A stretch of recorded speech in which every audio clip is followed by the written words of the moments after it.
आप सभी का मेरे YouTube चैनल में स्वागत है। आज हम लोग झारखंड की आर्थिक समीक्षा 2025-26 के अंतर्गत एनवायरनमेंट एंड इकोलॉजी के ऊपर एक महत्वपूर्ण, गहन एवं विस्तार पूर्वक चर्चा करने वाले हैं। ये टॉपिक जेपीएससी, जेएसएससी तथा अन्य प्रतियोगी परीक्षाओं के लिए अत्यंत महत्वपूर्ण है। इसलिए इस पूरे पॉडकास्ट को बिना स्किप किए अंत तक जरूर सुने। क्या कारण है कि प्राकृतिक संसाधनों से समृद्ध होने के बावजूद झारखंड में पर्यावरणीय चुनौतियां लगातार बढ़ती जा रही हैं? सबसे पहले तो सभी का स्वागत है। आज की हमारे इस डीप डाइव का जो मिशन है वो बहुत ही क्लियर है। हमें झारखंड के नए इकोनॉमिक सर्वे और बजट के डेटा को सिर्फ पढ़ना नहीं है, बल्कि उसके पीछे की सच्चाई को डिकोड करना है। बिल्कुल।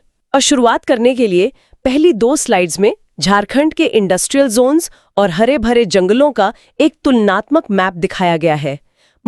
इसे देखकर एक अजीब सा विरोधाभास लगता है ना? हाँ, सही कहा आपने। देखिए, कॉन्टेक्स्ट समझना बहुत जरूरी है। राज्य की जो जीएसडीपी है वो 7.02% की दर से बढ़ रही है। प्रति व्यक्ति आय भी मतलब 1 लाख रुपए के पार चली गई है। आर्थिक तौर पर तो हम दौड़ रहे हैं। लेकिन इसका हमारे पर्यावरण पर क्या असर हो रहा है, ये जानना सबसे ज्यादा जरूरी है। एग्जैक्टली। और इसी पॉइंट पर स्टूडेंट्स को ध्यान देना चाहिए। हाँ, तो एग्जाम में ये ऐसे पूछा जा सकता है, आर्थिक विकास और पर्यावरण संरक्षण के बीच झारखंड की वर्तमान स्थिति का विश्लेषण करें। बिल्कुल। तो चलिए डेटा की तरफ बढ़ते हैं। हाँ, इस स्लाइड 3 में एक लाइन ग्राफ दिखाया गया है जो पिछले कुछ वर्षों में झारखंड के वन आवरण का ट्रेंड दिखा रहा है। तो इस ग्राफ के हिसाब से राज्य में कुल फॉरेस्ट और ट्री कवर अब 34.38% हो गया है, यानी करीब 27,961 स्क्वायर किलोमीटर। और सबसे दिलचस्प बात, एक मिनट, इसमें कार्बन स्टॉक का भी जिक्र है ना? हाँ, जंगलों में जो कार्बन स्टॉक है वो बढ़कर 1,86,44,000 टन हो गया है। Okay, let's unpack this. Carbon stock का बढ़ना एक बहुत ही सकारात्मक संकेत है। इसका मतलब है कि हमारे जंगल ज्यादा घने हो रहे हैं। बिल्कुल। और जिलेवार अगर देखें तो पश्चिमी सिंहभूम में वन क्षेत्र में सबसे ज्यादा वृद्धि हुई है, जबकि जामताड़ा अभी भी सबसे नीचे है। जामताड़ा को अभी काफी काम करना है। स्टूडेंट्स नोट करें, एग्जाम में ये ऐसे पूछा जा सकता है, झारखंड के किस जिले में वन क्षेत्र में सर्वाधिक सकारात्मक वृद्धि दर्ज की गई है? सही कहा। अब बायोडायवर्सिटी वाले हिस्से पर आते हैं। हाँ, इस स्लाइड 4 में झारखंड के मैप पर फ्लोरा, फौना और प्रोटेक्टेड एरियाज को आइकॉन्स के माध्यम से दर्शाया गया है। तो राज्य में कुल 12 प्रोटेक्टेड एरियाज हैं और यहाँ कुछ बहुत ही लेटेस्ट और इम्पॉर्टेंट डेवलपमेंट्स हुए हैं। जैसे हजारीबाग के कैनरी पहाड़ को नवंबर 2025 में, ओह, ये तो बहुत हाल ही की बात है। हाँ, इसे राज्य का पहला जैव विविधता विरासत स्थल या बायोडायवर्सिटी हेरिटेज साइट घोषित किया गया है। और सिर्फ यही नहीं, उधवा झील पक्षी अभयारण्य को फरवरी 2025 में झारखंड का पहला रामसर स्थल घोषित किया गया। अरे वाह, फाइनली हमें अपना पहला रामसर साइट मिल गया। और मैंने सुना है पलामू टाइगर रिजर्व के आंकड़े भी सुधरे हैं। बिल्कुल, वहां बाघों की संख्या जो पहले 0 थी वो अब बढ़कर 5 हो गई है। और एक और फैक्ट, लातेहार का महुआ डांड भारत का एकमात्र भेड़िया अभयारण्य है। ध्यान दीजिए, ये डेटा हाल ही के महीनों का है और बहुत महत्वपूर्ण है। एग्जाम में ये ऐसे पूछा जा सकता है, झारखंड का पहला रामसर स्थल और जैव विविधता विरासत स्थल कौन सा है? एकदम सटीक। लेकिन इन सब अचीवमेंट्स के बीच एक बड़ा खतरा भी मंडरा रहा है। आप क्लाइमेट चेंज की बात कर रहे हैं, राइट? हाँ। इस स्लाइड 5 में तापमान और वर्षा के ट्रेंड को दर्शाने वाला एक बार चार्ट है। अब मेरा सवाल ये है कि मतलब झारखंड की कृषि तो लगभग पूरी तरह बारिश पर निर्भर है ना? डेटा कहता है कि 92% असिंचित क्षेत्र हैं। हाँ। तो क्लाइमेट चेंज का सीधा आर्थिक असर क्या हो रहा है हमारे किसानों पर? इसका असर बहुत ही भयानक है। अगर आप 2022-23 का डेटा देखें तो उस साल जो सूखा पड़ा था उसके कारण खरीफ धान का रकबा सीधे 52% गिर गया था। 52% मतलब आधी फसल तो बोई ही नहीं गई। बिल्कुल। और ये इकोनॉमी को पूरी तरह से तोड़ देता है। हालांकि 2025-26 में जाकर हम इसमें रिकवर कर पाए हैं, लेकिन ये वल्नरेबिलिटी तो है ही। ये तो सच में चिंता की बात है। एग्जाम में ये ऐसे पूछा जा सकता है, जलवायु परिवर्तन के कारण झारखंड की कृषि पर पड़ने वाले आर्थिक प्रभावों की चर्चा करें। सही है। और क्लाइमेट चेंज के साथ साथ एक और बड़ी चुनौती है, पोल्यूशन। इस स्लाइड 6 के हीट मैप में वायु गुणवत्ता और जल प्रदूषण के स्तर को दिखाया गया है। तो अगर हम एयर क्वालिटी देखें, खासकर PM 2.5, तो अक्टूबर से फरवरी की सर्दियों के बीच ये राष्ट्रीय मानकों को पार कर जाती है।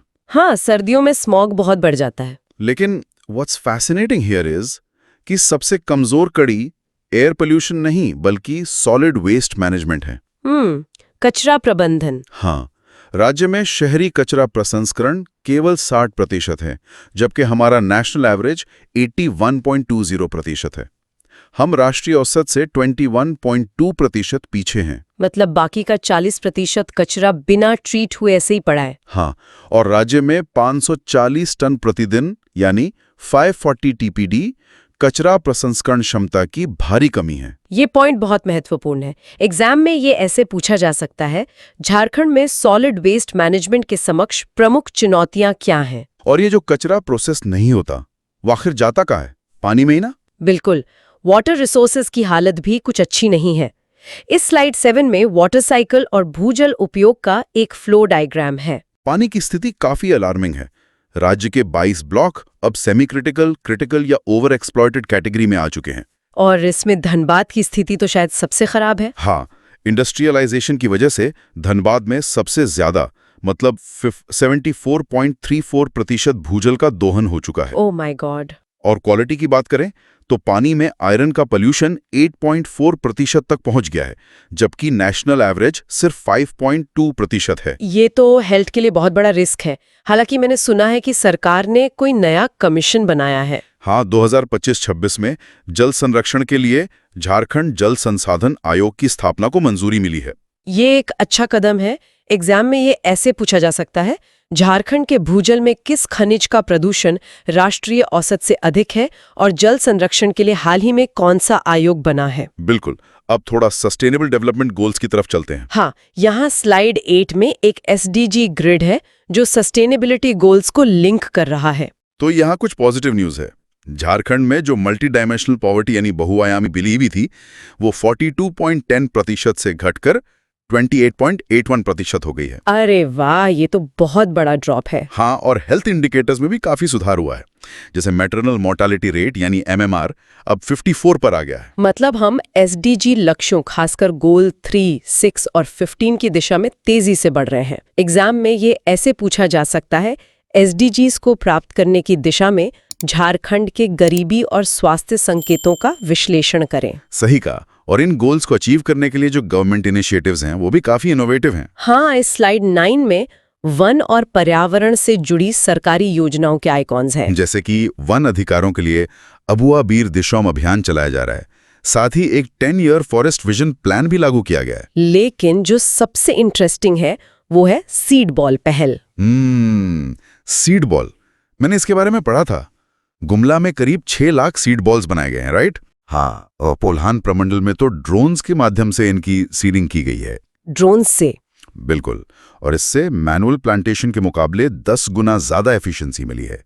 और एक और बड़ा कदम यह है कि 2024-25 से जंगलों में डीप बोरवेल करने पर पूरी तरह से प्रतिबंध लगा दिया गया है, ताकि अंडरग्राउंड वाटर को बचाया जा सके। ये तो काफी दूरदर्शी कदम है। एग्जाम में ये ऐसे पूछा जा सकता है, ड्रोन तकनीक का उपयोग कर वनोरोपण या सीड बॉल इनिशिएटिव झारखंड के किस प्रमंडल में शुरू किया गया है? बिल्कुल। और जब जंगल बचेंगे तो उससे जुड़ी इकोनॉमी भी बढ़ेगी। हाँ, इस स्लाइड 10 में आजीविका और जंगलों के जुड़ाव का एक फ्लो चार्ट है। तो यहाँ सरकार ने इको टूरिज्म का एक नया रेवेन्यू शेयरिंग मॉडल लागू किया है। अब जो भी कमाई होगी उसका 60% JETA यानी झारखंड इको टूरिज्म अथॉरिटी को जाएगा। और बाकी का 40% वो सीधा JFMC यानी जॉइंट फॉरेस्ट मैनेजमेंट कमिटीज को मिलेगा। इसके अलावा 140 से ज्यादा वनधन विकास केंद्र भी स्थापित किए गए हैं। So what does this all mean? इसका सीधा सा मतलब है कि जंगल का पैसा अब सीधे स्थानीय समुदायों के पास जा रहा है। बिल्कुल। और ये कम्युनिटी इन्वॉल्वमेंट बहुत जरूरी है। एग्जाम में ये ऐसे पूछा जा सकता है, जेटा और JFMC के बीच इको टूरिज्म राजस्व का बंटवारा किस अनुपात में निर्धारित किया गया है? और जब हम कम्युनिटी की बात करते हैं तो झारखंड में ट्राइबल लिंक सबसे अहम है। हाँ, इस स्लाइड 11 में आदिवासी समुदायों की वनों पर निर्भरता को दर्शाया गया है। और यहाँ एक हिस्टोरिक डेवलपमेंट हुआ है। राज्य बनने के 25 साल बाद जनवरी 2026 में आखिरकार पीएसए नियमों की अधिसूचना जारी हो गई है। फाइनली। इससे तो ग्राम सभाओं को प्राकृतिक संसाधनों पर सीधा कानूनी अधिकार मिल जाएगा। बिल्कुल, और इसका जमीनी असर दिखने भी लगा है। पाकुड़ के लिट्टीपाला ब्लॉक में कॉमन ग्राउंड पहल शुरू की गई थी। इसका रिजल्ट क्या रहा? रिजल्ट कमाल का था। वहां समुदाय ने मिलकर शून्य दावा नल यानी जीरो फॉरेस्ट फायर का लक्ष्य हासिल कर लिया। अरे वाह, बिना किसी सरकारी डंडे के। हाँ, और आग न लगने से वनोपज की क्वालिटी अच्छी हुई, जिससे प्रति परिवार 2000 से 4000 रुपए की अतिरिक्त आय बढ़ गई। ये तो एक परफेक्ट सक्सेस स्टोरी है। एग्जाम में ये ऐसे पूछा जा सकता है, पैसा नियम 2026 का झारखंड के जनजातीय वनों के प्रबंधन पर क्या सीधा प्रभाव पड़ेगा? बिल्कुल, लेकिन इन सब पॉजिटिव बातों के बीच एक बड़ी बहस हमेशा रहती है, डेवलपमेंट वर्सेस एनवायरनमेंट। हाँ, यहाँ स्लाइड 12 में एक वेन डायग्राम है जो औद्योगिक विकास और पर्यावरण के बीच के संबंध को दिखा रहा है। ये सच में एक संतुलन के खेल यानी बैलेंसिंग एक्ट जैसा है। बिल्कुल, क्योंकि देखिए राज्य के जीएसवीए में उद्योगों का अकेले 44.1% योगदान है। हम रातों रात फैक्ट्रियां बंद नहीं कर सकते। तो इसका सोल्यूशन क्या है? सोल्यूशन है जस्ट ट्रांजिशन। अप्रैल 2025 में सस्टेनेबल माइनिंग और ग्रीन एनर्जी की रणनीति समझने के लिए स्पेन और स्वीडन में एक निवेश मिशन भेजा गया था। अच्छा, और क्या हमने माइनिंग टूरिज्म भी शुरू किया है? हाँ, जुलाई 2025 में भारत की पहली माइनिंग टूरिज्म पहल राजरप्पा और पतरातू रूट पर शुरू की गई है। बंद पड़ी खदानों को अब टूरिस्ट स्पॉट बनाया जा रहा है। ये तो बहुत ही out of the box idea है। एग्जाम में ये ऐसे पूछा जा सकता है, झारखंड की जस्ट ट्रांजिशन रणनीति क्या है और ये खनन पर निर्भरता को कैसे संतुलित करती है? बहुत जरूरी सवाल है ये। लेकिन इस ट्रांजिशन में भी हमारे सामने कुछ बड़ी चुनौतियां हैं। हाँ, इस स्लाइड 13 में वनों की कटाई और प्रदूषण जैसी चुनौतियों को बार ग्राफ्स के जरिए दिखाया गया है। और इसमें जो सबसे बड़ा ग्राफ है वो रिन्यूएबल एनर्जी का है। राज्य की सोलर पावर जनरेशन की कुल क्षमता 18,180 मेगावाट है। और हम जनरेट कितना कर रहे हैं? अभी तक केवल 162.40 मेगावाट ही स्थापित हो पाया है। क्या मतलब हमारी टोटल क्षमता का मात्र 0.89%? हाँ, this raises an important question कि हम इतने बड़े पोटेंशियल का आखिर उपयोग क्यों नहीं कर पा रहे हैं। ये तो सच में बहुत बड़ा गैप है। एग्जाम में ये ऐसे पूछा जा सकता है, झारखंड में नवीकरणीय ऊर्जा की वर्तमान स्थिति और इसकी स्थापित क्षमता के बीच के अंतर के क्या कारण है? और इसी गैप को भरने के लिए हमें नई अपॉर्चुनिटीज पर फोकस करना होगा। बिल्कुल। इस स्लाइड 14 में सस्टेनेबल ग्रोथ के नए अवसरों को दिखाया गया है। 2025 में कुछ क्रिटिकल मिनरल्स भी तो मिले हैं ना? हाँ, गिरिडीह में लिथियम का भंडार मिला है जिसमें 1.61% ग्रेड है। लिथियम मतलब फ्यूचर की बैटरीज के लिए जो सबसे जरूरी है। एग्जैक्टली। और कोडरमा गिरिडीह बेल्ट में रेयर अर्थ एलिमेंट्स यानी REE भी मिले हैं। सरकार अब शांति अधिनियम का उपयोग करके ऊर्जा विकास को बढ़ावा दे रही है ताकि विकास हो लेकिन बिना किसी संघर्ष के। एग्जाम में ये ऐसे पूछा जा सकता है, झारखंड में हाल ही में ऊर्जा संक्रमण या एनर्जी ट्रांजिशन के लिए किन क्रिटिकल मिनरल्स की खोज की गई है? परफेक्ट। और अब अगर हम पूरे झारखंड की तुलना देश से करें। हाँ, यहाँ स्लाइड 15 में झारखंड और भारत के राष्ट्रीय औसत का कंपैरेटिव इंडिकेटर है। तो डेटा कहता है कि हमारा फॉरेस्ट कवर नेशनल एवरेज से काफी बेहतर है। वो तो है, लेकिन कुछ जगह हम पीछे भी हैं। हाँ, कचरा प्रसंस्करण में हम 60% पर हैं, जबकि देश 81.2% पर है। और पीने के पानी में आयरन का पोल्यूशन हमारे यहाँ 8.4% है, जबकि नेशनल एवरेज सिर्फ 5.2% है। मतलब कुछ सेक्टर्स में हम आगे हैं और कुछ में बहुत पीछे।